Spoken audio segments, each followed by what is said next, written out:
салом дӯстон, имрӯз ба тарафи каме махфии футбол менигарем. Шумо аҳамият додед ки дар майдони бозӣ вақти суҳбат ҳамагӣ таҳони худро мепӯшонанд. Ин ягон муд ё одат нест, чун ин амалкард қиссаи махфии худро дорад ки ба филмҳои детективӣ монандӣ дорад. Омода бошед, мебинем ки ин бачаҳо чаро таҳони худро мепӯшонанд.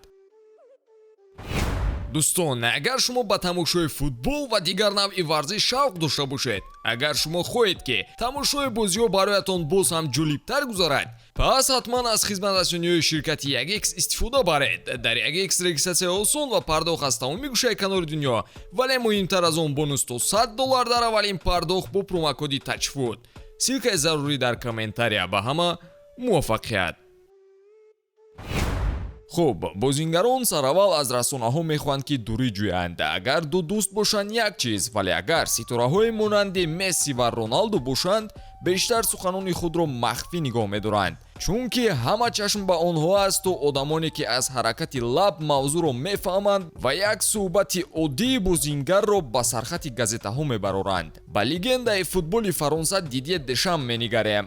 Баъди триумфи мунтахабашон дар Еврои соли 2000, ӯ бо сармураббии мунтахаби Фаронса Роҷер Ремер пасту баланд суҳбат мекарду аз чизе норозӣ буд. камераҳо ба сӯяшон буд ва ҳама суханонашон ба дигарон низ фаҳмо шуд. Одамон лаҳзае ҳам интизор намонданд ва секрети Дешамро фош карданд. ҳолат дар он ҷо ба охир намерасад. бовар мекунед ки дар вақти ҷоми ҷаҳон Рой Хоксонро аз ҳаракати лабҳояш суханонашро фаҳмиданд ки чиҳо гуфта истодааст.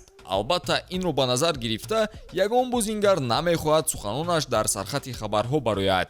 ба ҳамин хотир барои дур мондан аз чашми расонаҳо бозингарон амали худро бароварданд. маҳкам кардани даҳон бо даст дар вақти гапзанӣ. сабаби дуюм ин стратегия аст. масалан, дар вақти зарбаи ҷаримавӣ футболбозон бо ҳам оиди қадами баъдӣ ҳарф мезананд. барои ҳамин онҳо намехоҳанд ки тактикаи худро ба дигарон фош кунанд. дар он ҳолатҳои ҳассос бозингарон байни худ маслиҳат мегузаронанду қарори муҳимеро қабул мекунанд. агар дастаи рақиб қадами баъдии дастаро фаҳмад, масалан кӣ зарба мезанад, метавонад барои ба мақсад расидани дастаҳо монеаи калон шавад. яъне шонси муваффақияти даста метавонад поин фарояд. на танҳо бозингарон, балки сармураббиҳо низ дар вақти бозӣ тактикаи худро пинҳонӣ ба бозингарон мерасонанд.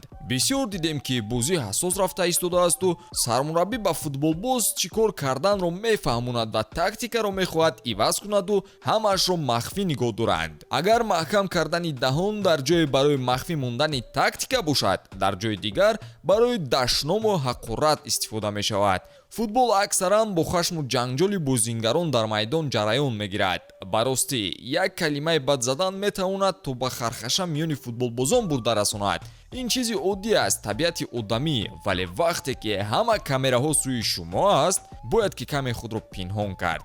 чӣ хеле обрӯи худро дар вақти эҳсосотӣ будан нарезонанд? ҷавоб хеле осон аст. даҳонро бо даст пӯшонидан.